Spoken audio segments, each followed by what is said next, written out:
buenas, señoras, señores. Esto es La Noche en Corto, una semana más.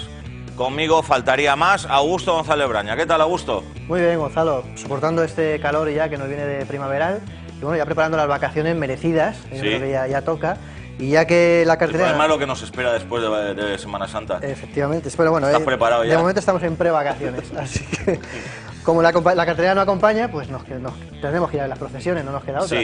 Sí, porque una semana con 6 estrenos, quitando el de Kevin, creo yo, los demás absolutamente mediocres, hay que decirlo, llevamos 3 semanas muy flojas, lo comprobarán después con nuestras críticas, seguramente. Lo que sí que tenemos hoy es un corto de una categoría extraordinaria. Sí, muy duro, ¿no? Tenemos un corto muy duro, atención, es un corto realmente fuerte, duro, pero vamos, que se ha paseado por festivales de todo el mundo. Se llama La Madre, el corto, y estarán con nosotros el director Alberto Evangelio y el productor Rafael Navarro. Eso será en la segunda parte del programa. Hoy, desde luego, encarecidamente les recomiendo que, si les gustan las emociones fuertes, no se pierdan La Madre, el corto de Alberto Evangelio, producido por Rafael Navarro. Bueno, 6 estrenos, películas que se quedan fuera. 6 que podrían haber sido 12. Sí, pero bueno, tampoco le va mucho el listón, ¿eh? Pues se queda fuera Cumbres Borrascosas. Sí, es un... enésima versión. Solamente en VO, es una pena. Yo contaba con que entraba seguro, pero... Sí, porque es la directora de Fish Tank, una película muy interesante que vimos aquí hace un par de años. Pues enésima adaptación de la novela de Emily Bronte. Documental, como siempre, descartados. El Bulli, Cooking in Progress. El de Fernando Adrià. Exacto, sobre el famoso restaurante de Fernando Adrià, tú lo has dicho. El último Cowboy, coproducción finlandesa y alemana, un drama familiar. Tenía muy buena pinta, la verdad. Vilamar, la película española producida en Galicia, un drama romántico, un poco sobre el espíritu hippie y demás. Bueno, esa es más televisiva, no más que cinematográfica. Historias de Shanghái, un documental chino. Ese es bueno. Sobre la evolución de la ciudad de Shanghái desde mediados del siglo XX, más o menos. Y Prefiero el paraíso, película italiana puramente religiosa, autoproducción de estas italianas para Semana Santa, ¿no? Exacto. Bueno, hay que decirles que la semana que viene estaremos el miércoles con ustedes, con un programa especial, porque los estrenos por motivo de la Semana Santa se anticipan al miércoles 4, o sea que el miércoles les comentaremos los estrenos de la semana que viene, porque serán el próximo miércoles, insisto, y en la segunda parte, en vez de corto, excepcionalmente tendremos un especial sobre las películas más significativas, más normales, más relevantes, con temática de la Semana Santa. Caeremos en algún tópico, intentaremos salirnos de los tópicos en otros casos, ¿verdad? Y eso será la segunda parte del programa del próximo miércoles, películas específicas de la Semana Santa. Y vendremos vestidos de cofrades sin nada de Exacto. Bueno, vamos rápidamente con los estrenos, vamos a ver si no los ventilamos deprisa. Venga, vamos con ellos. El primero es La cazarrecompensas, el título original es One for the Money, es decir, por dinero, alguien por dinero. Por la pasta, sí. Exacto. Bueno, pues es una comedia de acción basada en el personaje de Stephanie Plum, creado en el 94 por la novelista Janet Ivanovich, y que dio lugar a una serie de 18 novelas en 18 años. Ese personaje es una joven en el paro, arruinada, que no tiene más remedio que aceptar el trabajo que le ofrece su primo, encontrar y llevar ante la justicia a aquellos que en libertad bajo fianza no acuden a los juicios. Y la cosa se le complica cuando uno de ellos es un antiguo amor de instituto que la abandonó. Protagonizada por la guapa Katherine Heigl, con pequeños papeles para John Leguizamo y la veteranísima Debbie Reynolds, de Cantando bajo la lluvia a La cazarrecompensas, madre mía. Dirige Julianne Robinson, la directora de La última canción, esa peli que hizo con Miley Cyrus. Correcto. Bueno, pues muy poca cosa. La verdad es que hay que decir que esta semana el nivel está bajo mínimo. Bueno, pues Katherine Heigl creo que está cogiendo el relevo que tuvo en su día Meg Ryan o Sandra Bullock, ¿no? Ese tipo de películas. Películas sin ningún tipo de pretensión, de cara a la galería, lógicamente, con un guiño al espectador, obvio. Películas un poco tontorronas, también hay que decirle, de un humor de perfil bastante bajo, y donde el personaje femenino es el protagonista. Y yo creo que aquí hay que decir que es para el lucimiento personal de la señorita Heigl, lógicamente, y lógicamente para el deleite de los caballeros. Obviamente creo que la credibilidad de la trama queda bastante en entredicho, simplemente para justificar la típica tensión sexual entre los protagonistas, ¿no? Esto lo hemos visto 100.000 veces, esto se potenció en los años 80 con las Buddy Movies. Vamos, que si en vez de Jason O'Mara, ¿no?, que es el protagonista masculino, me ponen a Mel Gibson o Gerard Butler, pues podría pasar perfectamente. O sea, es una película mil veces vista. Creo que por muy mona que sea la Heigl, yo creo que esto bueno, no es motivo suficiente para una comedia tan desangelada y tan tontorrona. De hecho, he leído muy malas críticas. Sí. Creo que la carrera de la señorita Hegel debería replanteársela por muchos beneficios económicos que le den. Una banalidad total. Sí. Bueno, seguimos. Ira de Titanes, en las dos copias, en normal y en 3D. Bueno, pues obviamente secuela de Furia de Titanes, la peli que vimos por estas fechas en el año 2010 y que recordemos era un remake del clásico homónimo del 81. Esta ya no la dirige Louis Leterrier, sino Jonathan Liebesman, el realizador de En la oscuridad, La matanza de Texas, El origen e Invasión a la Tierra. Siguen protagonizando Sam Worthington, Liam Neeson y Ralph Fiennes, a los que se unen Rosamund Pike y Bill Nighy. Y la acción transcurre 10 años después de la primera. Perseo, ese semidios hijo de Zeus, ahora es un pescador pacífico que cuida de su hijo, pero cuando su padre sea secuestrado por los titanes deberá volver a empeñar la espada, a empuñar la espada, sería en España, a empuñar la espada y adentrarse en el submundo para rescatarlo. Bueno, pues, en fin, la primera ya, el 3D fue muy criticado porque inauguró el 3D en postproducción y no era nada del otro mundo, y esta pues va a ser más de lo mismo. La primera fue bochornosa, hay que decirlo abiertamente, y si aquella tenía pocos motivos para estrenarse, bueno, amparándose en un remake del original, que poca falta hacía, pues aquí yo creo que muchos motivos hay para lanzar esta película al aire, ¿no? Y es que creo que el argumento, Gonzalo, no puede ser más ramplón y una excusa para hacer una secuela, ¿no? Aún así, siendo una película de encargo, a mí este Jonathan Liebesman no me parece un mal director, es solvente. Invasión a la Tierra se desmarcaba de las películas bélicas y de alienígenas y demás. Y la de La matanza de Texas, pues siendo una saga trilladísima, no estaba del todo mal.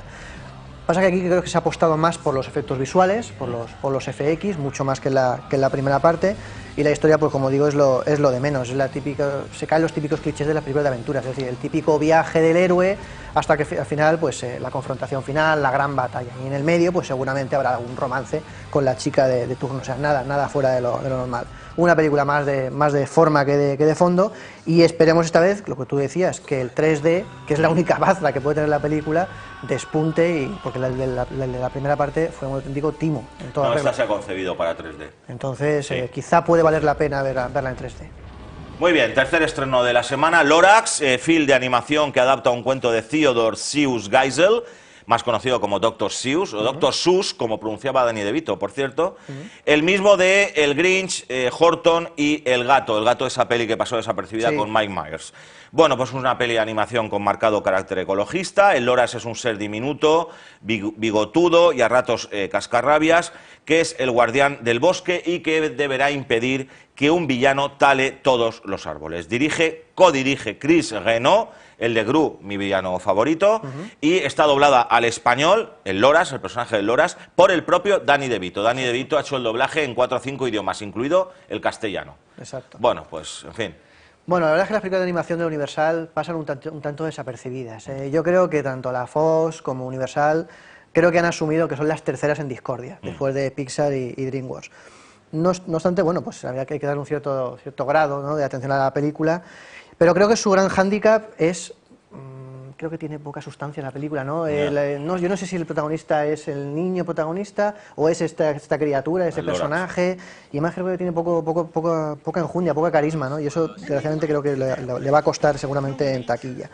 Una película menor de animación, quizá lo mejor, entre comillas, puede ser ese esfuerzo titánico de Danny DeVito de doblar todas las versiones en varios idiomas, en lo que da cierta enjundia a la película, y lógicamente pues es el estreno, pues el anticipo a las vacaciones escolares que estamos a punto de empezar. A mí me tocará verla. Claro, y que haga la crítica a tu hija, claro. Exacto, que sí. como siempre. Muy bien, seguimos. Rec 3 Génesis, tercera entrega de esta saga que comenzó en 2007. Ahora esta peli la dirige en solitario Paco Plaza, ya que Jaume Balagueró hará la cuarta, aunque son productores creativos entre sí, o sea que no es que se hayan peleado ni nada de eso en absoluto. Bueno, y está protagonizada por Leticia Dolera y Diego Martín. Y en 2 palabras, dicen que parece ser una precuela, aunque se ha desvelado poco el argumento, que explica el origen de la epidemia zombie. Y todo empieza en una boda idílica que acaba en una matanza de muertos vivientes. En fin, pues nada. Por haberte casado. Pues nada, una peli de 1 hora y 20. Sí, la verdad es que últimamente el cine de terror se está reduciendo, ¿no? La mínima expresión, tanto en calidad artística como en duración. Pero esta yo le tengo ciertas ganas, ¿eh? Después del bache que fue la segunda, la primera de luego me pareció magnífica, una renovación que incluso el cine norteamericano ha copiado, no solamente ha comprado derechos, sino que ha copiado hasta la sociedad con los falsos documentales y demás. Y esta creo que yo le doy el beneficio de la duda. Y además ese juego el uso de las cámaras domésticas creo que está bien integrado dentro de la acción, en este caso una boda, en la que hay un montón de cámaras, aunque hay que decir que ya no es como las anteriores, es una narración convencional, aunque hay el uso, como digo, de cámaras domésticas. O sea que ya no hay tanta cámara en mano como antes. Y aquí se ha potenciado el sangre, el gore, o sea, más película zombie puramente dicha. Creo que va a cerrar los cabos sueltos que había en las dos primeras. Y la verdad es que a mí, bueno, tengo cierta curiosidad en saber cómo esa angelical Leticia Dolera se convierte en lo que sale en el cartel, ¿no? Una auténtica sanguinaria con una motosierra en mano masacrando zombies. Sin duda es una película, tiene un público, y entre ellos estoy yo, y entonces pues, somos incondicionales en ese sentido. Ajá. Muy bien. En Losana exclusivamente tenemos que hablar de Kevin, a priori, en mi opinión, la película más destacada de la semana.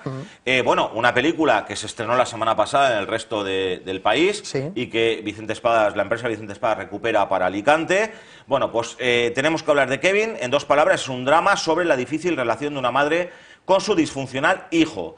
Un hijo que ya cometió actos violentos en su instituto y que ahora, con el nacimiento de su hermana, sus celos patológicos amenazan con provocar una tragedia familiar.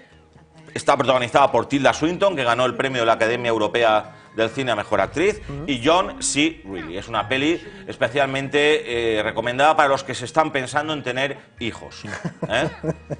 Pues, desde luego me congratula muchísimo que se esté en esta película. Ya pensábamos que la íbamos a perder, o que la recuperaríamos en la Filmoteca, porque me parece, es verdad que tampoco redescubre la pólvora, pero me parece interesante por no lo que cuenta, sino cómo lo cuenta, ¿no? Y además que, como tú decías, ha recibido muchas alabanzas por la crítica, multitud de premios, pero que por circunstancias de distribuidora pues ha pasado por tanto desapercibida. Puede parecer el típico telefilm truculento, sórdido, pero yo creo que las cosas no van por ahí, ¿eh? O sea, el que crea crear una película televisiva esta de domingo por la tarde en la televisión, creo que no van por ahí los tiros. Parece una película difícil, provocadora, un auténtico reto, un duelo con el espectador. Y además, bueno, con ese dueto protagonista, John C. Reilly y Tilda Swinton, pues luego la película sube como la espuma. Esto puede ser en pantalla una tortura psicológica entre madre e hijo que intenta contagiarse al espectador. Creo que más de una madre lo va a pasar mal con esta película.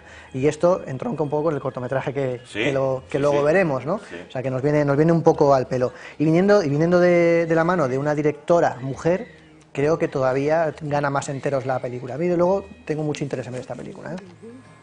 Muy bien. Y el último estreno de la semana es en Losana de San Juan, exclusivamente. Sí. Solo en Losana de San Juan pueden ver 3 veces 20 años.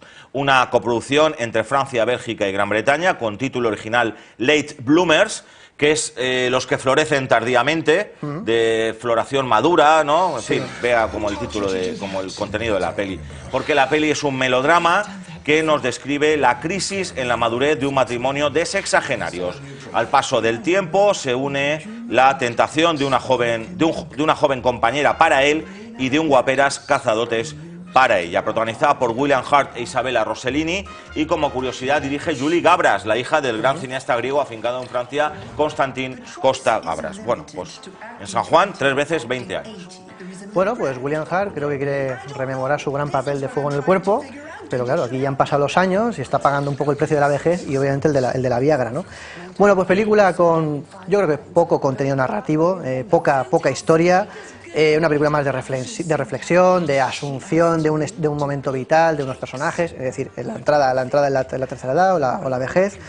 Quizás de demasiado aire teatral, aunque eso sí, con estos dos grandísimos actores, pues luego la película sube muchísimo, ¿no? Además, a Isabella Rossellini, que mira que ha hecho películas últimamente, pero como protagonista destacada no la veíamos tanto, ¿no? Y con lo grandísima actriz que es.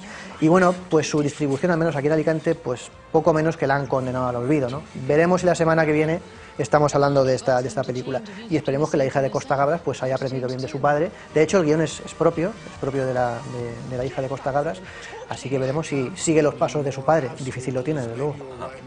Bueno, pues estos son los 6 estrenos de la semana. Insisto, el miércoles que viene más estrenos.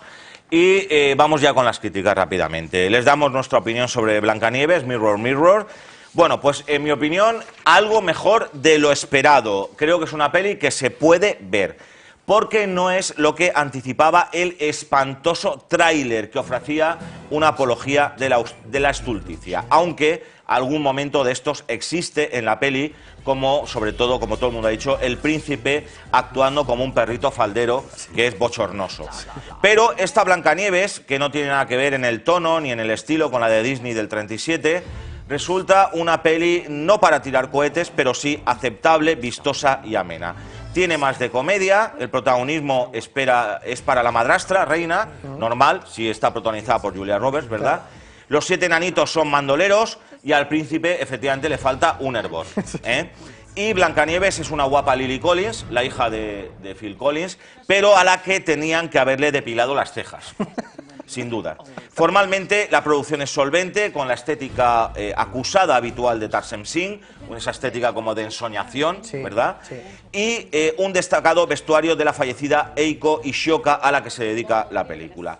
Pero, entre tanta modernidad, la historia troncal del cuento se reconoce y se sigue con cierto interés. Tiene un par de secuencias llamativas, que no desvelaré, y todo es bastante convincente, eso sí, con ligeros altibajos. Y termina de forma divertida con una estupenda canción y un baile estilo Bollywood. Insisto, claro, yo lo pensé, Augusto, es una peli discretilla, pero bueno, se puede ver. Pero claro, comparado con todo lo que yo llevaba viendo las últimas semanas, es que claro, hasta me gustó un poco, ¿no? Es un oasis en el desierto, desierto, ¿no? Claro, es que hasta me gustó un poco, no sé qué opinas tú. A mí, vamos a ver, para mí es una película insuficiente. Sé que creo que se queda a las puertas del aprobado, ¿no? Si tuviésemos que calificarla. Es verdad que es una película atrevida, que ofrece pues una propuesta distinta a lo convencional, ¿no?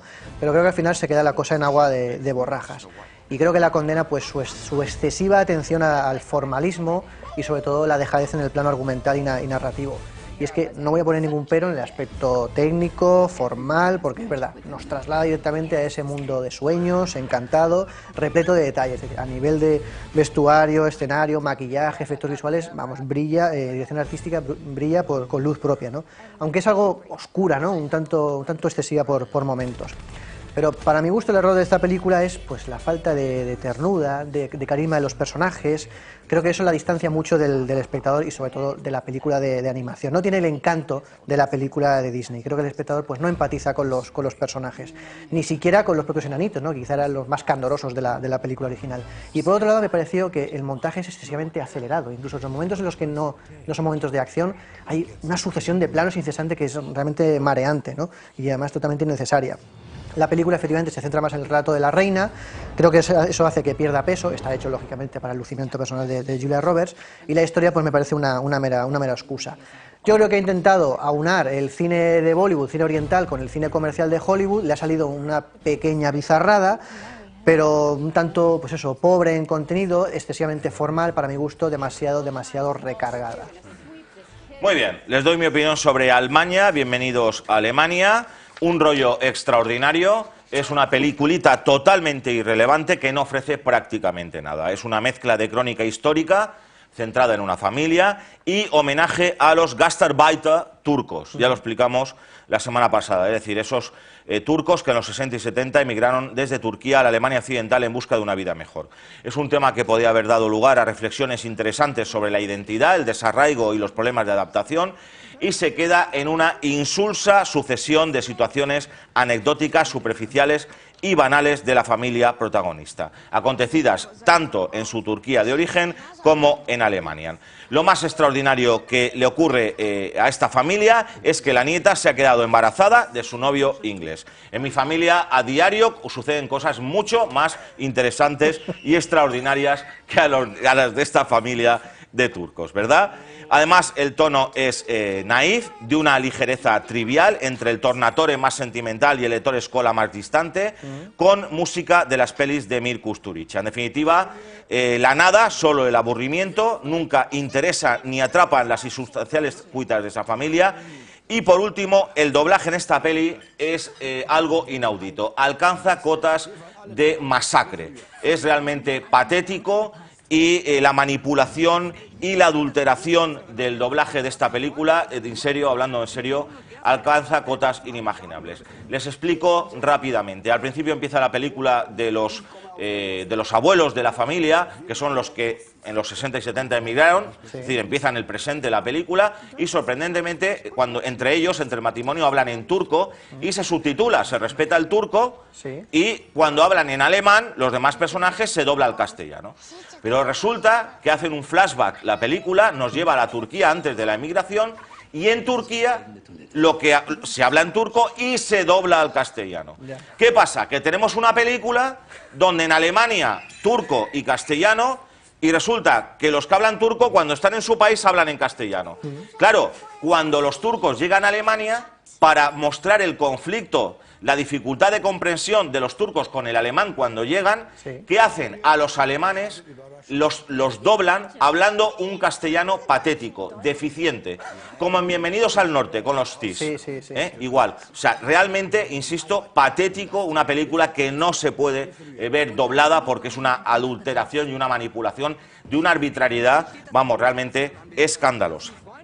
Una peli masacrada. Bueno, ¿qué tal Al borde del abismo, Augusto?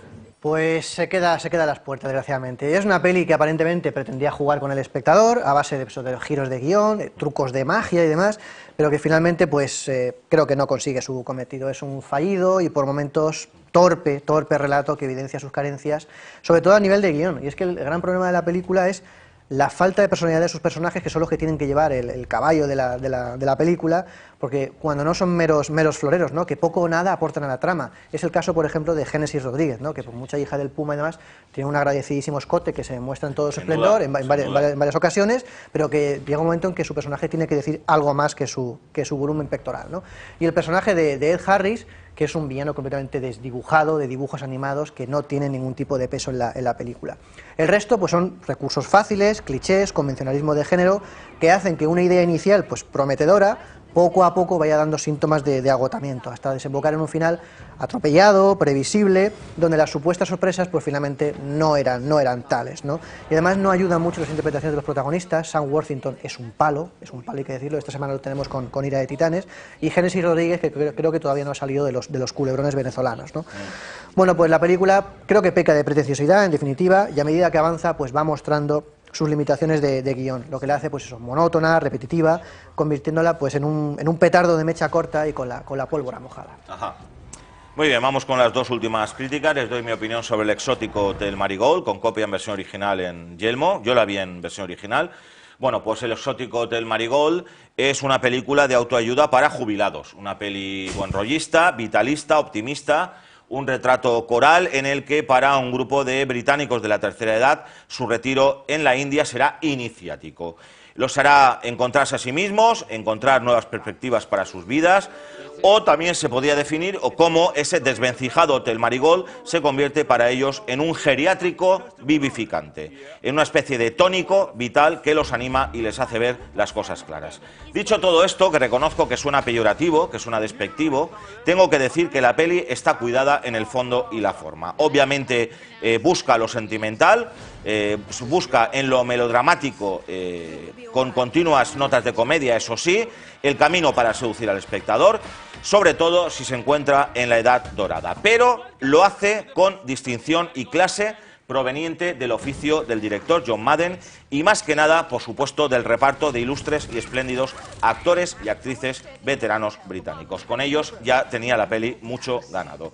No faltan los lugares comunes sobre la India, los diálogos son estimables, la peli, pese a sus 2 horas de duración, es llevadera y en definitiva es un film al que se le ven los hilos mucho, pero digno, aceptable.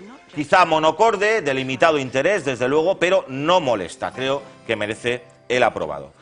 Y terminamos con tu opinión, Augusto, sobre el pastelito, sobre todos los días de mi vida. ¿Qué? Bueno, pues Gonzalo, cuando te casas, como bien sabes, te dicen en la salud y en la enfermedad, ¿no? Pues este día tocó enfermedad y además crónica, ¿no? Bueno, pues un bodrio soporífero, pero vamos, que tampoco es lo que me esperaba, ¿no? Y es que, bueno, quizá peor de lo que me esperaba, y es que es una película que naufraga desde sus primeros minutos por su manifiesta incapacidad de mantener un relato coherente, ¿no? De peso, sensato y que lleva a la máxima expresión pues el todo vale con tal de justificar una acción dramática que en ningún momento llegas a conectar con ella. Y es que esta película, todos los días de mi vida, pues utiliza recursos excesivamente forzados, ridículos, para tratar de justificar lo que es absolutamente injustificable. Lo que hace, lógicamente, que en ningún momento entres en la película, ¿no? Con esa débil premisa inicial que no se mantiene en todo momento en pantalla, ¿no? Y además, es que por otro lado, la película tiene tres historias, podríamos contar, tres líneas narrativas, y en ningún momento se decanta y conjuga, confluyen las tres líneas, ¿no? Por un lado está el eje central, por otro lado está la historia con el exnovio, la chica, la historia con los padres, o sea, se van metiendo, se van cargando poco a poco las tintas, pero en ningún momento confluyen y tiene verdadero peso la película, ¿no? Y todo se hace de forma tangencial sin profundizar en ningún momento. Obviamente no falta pues, el exceso de azúcar, las frases grandilocuentes para que la novia se te pegue al brazo y se te agarre, lo típico, ¿no? Pero que creo que en ningún momento llega a conseguir la complicidad del espectador, ¿no? Las interpretaciones, por otro lado, pues desgraciadamente pues tienen falta de expresividad. No hay química entre estos dos actores. No sé cómo se llama el Tatum Channing Tatum. Pues seguramente lo veremos en más películas, pero es que no tiene expresividad. Y Rachel McAdams, pues desgraciadamente tampoco está mucho a la altura, ¿no? Es una película inverosímil, en ningún momento la acabas de creer, está cargadísima las tintas y trata de llevar al extremo su obstinación por una idea excesivamente forzada, arbitraria, y creo que hace un flaco favor a la respetable gremio del género de películas románticas, ¿no? En definitiva. Muy bien, pues nada, hasta aquí lo peor del programa, ¿verdad, Augusto? Y nos queda lo mejor, pero será después de publicidad, porque después de publicidad estarán con nosotros Alberto Evangelio y Rafael Navarro, director y productor respectivamente de un corto espeluznante, a lo mejor es un poco exagerado. Demoledor. Sí, tampoco es que tampoco queremos asustar al espectador, ¿no? Pero es cierto que es un corto realmente duro y además inspirado en hechos reales. Y bueno, lo verán después de la publicidad. Nos vemos inmediatamente.